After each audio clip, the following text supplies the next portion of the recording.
আসসালামু আলাইকুম and greetings. কেমন আছেন সবাই? আমি মোহাম্মদ শেখ সাদি, founder and CEO visa coach BD and coach সাদি একাডেমি।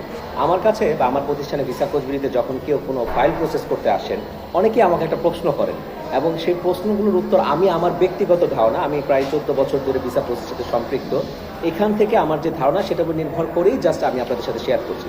অনেকেই দেখা যায় মাত্র পাসপোর্ট করেছেন, কোনো দেশে তার ভিজিট নেই, সেই ক্ষেত্রে হয়তো ইউরোপে যেতে চাচ্ছেন, আমেরিকা যেতে চাচ্ছেন।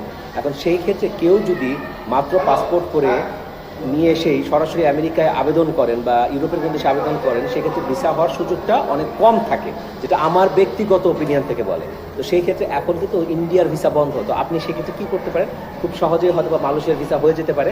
আপনি মালয়েশিয়া, সিঙ্গাপুর, ফিলিপাইন একসাথে ভিসা করে ফেলতে পারেন। অথবা যদি আপনার জন্য চ্যালেঞ্জিং হয়, মালয়েশিয়া, সিঙ্গাপুর আপনি ভিজিট ভিসায়, ট্যুরিস্ট ভিসায় আবেদন করে আপনি মালয়েশিয়া, সিঙ্গাপুর ঘুরে আসতে পারেন, অথবা মালয়েশিয়া, সিঙ্গাপুর, ফিলিপাইন ঘুরে আসতে পারেন। যদি আপনি মালয়েশিয়া, সিঙ্গাপুর, ফিলিপাইন ঘুরে আসেন, মালয়েশিয়ার সাথেই হচ্ছে সিঙ্গাপুর, মালয়েশিয়া গিয়ে বাইরে আপনি সিঙ্গাপুর যেতে পারছেন। আর মালয়েশিয়া, সিঙ্গাপুর, ফিলিপাইন গেলে মালয়েশিয়া গেলেন, মালয়েশিয়ার বাইরে সিঙ্গাপুর গেলেন, তারপর ফিলিপাইন গেলেন, মোটামুটি হবে 2.5 লাখ টাকার মধ্যে খরচ হয়ে শেষ হয়ে যাচ্ছে।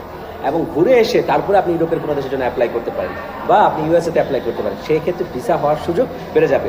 মনে রাখবেন, ভিসা কোচ বিডি কখনো ভিসা দেয় না, ভিসা দেওয়ার ক্ষমতা রাখে না, আমরা জাস্ট প্রসেস করি। ভালো থাকবেন, মনে রাখবেন, visa coach means easy, fast and reliable visa processing service.